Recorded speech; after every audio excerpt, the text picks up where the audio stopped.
The deadliest cancer in the United States is lung cancer because 3/4 of people who are diagnosed after they're in stage 3 or stage 4.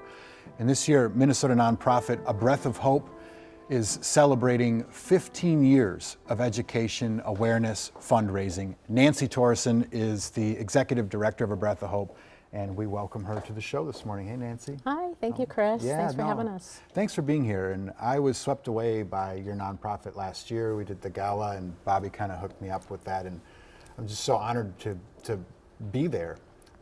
I was enamored by some of the facts about lung cancer that I did not realize.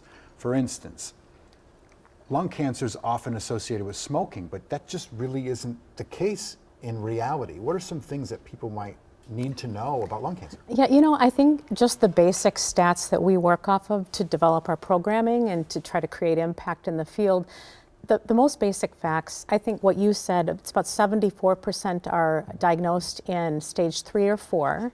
And of the people diagnosed, about 60% are non-smokers. And by non-smokers, I mean they're either former smokers or they're never smokers. So there's a lot of people out there that are getting lung cancer that don't have that smoking history or haven't had it for a long time. And there's no way for a lot of those people to get screened. That's what really, really makes a difference here. Why not?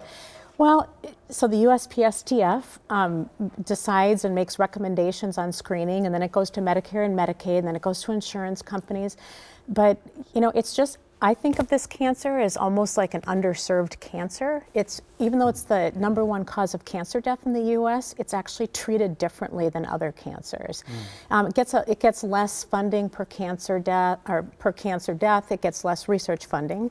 And almost twice as many women die of lung cancer every single year compared to breast cancer. And it's actually hard to find women that think of lung cancer as a risk for themselves. Twice as many women die from lung cancer compared to breast cancer. Yeah. But you see the marketing for breast cancer. Well, that's the thing, and the marketing's been phenomenal, and the research has been phenomenal, and we've gotten that survival rate up to over 90%. Now we're sitting with a 24% survival rate in lung cancer. So how does A Breath of Hope help them? What do you guys do? So what we do is we have 3 program areas.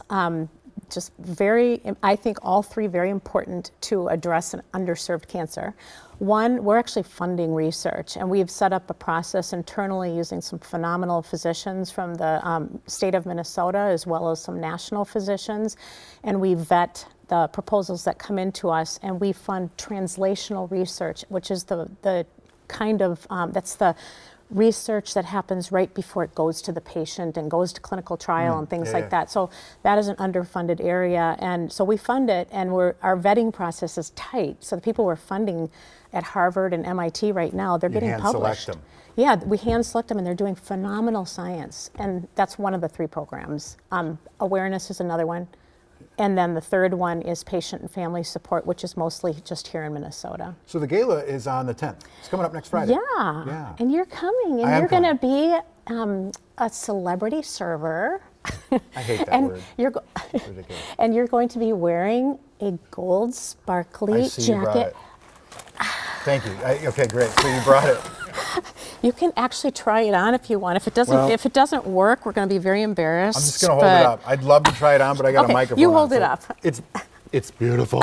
It's so good. It's shimmering. This is cool. But basically, why do we have this? Because we're going to be serving drinks, and we're going to be waiting on people. Yeah, you're going to be our servers at our VIP happy hour next Friday night. Yeah. Are there tickets still available? People can still come to the gala if they want to? It's abreathofhope.org. The name of our organization is A Breath of Hope Lung Foundation, the A being very important. Yeah. And people can still buy tickets for another, I think, 4 or 5 days. Yep. And it's going to be a fun night. We've got swing band and swing dancing. Nice. And it's going to be really a fun night. Great. So if you want to come, if you're interested in this topic, if you want to donate, you want to give back, show up. It's going to be a fun night.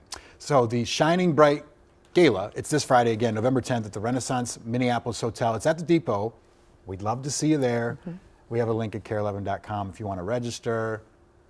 Contact Nancy if you want more information. Thank you so much. You do a wonderful job. Thank you, Chris. Thanks for having me today. You bet.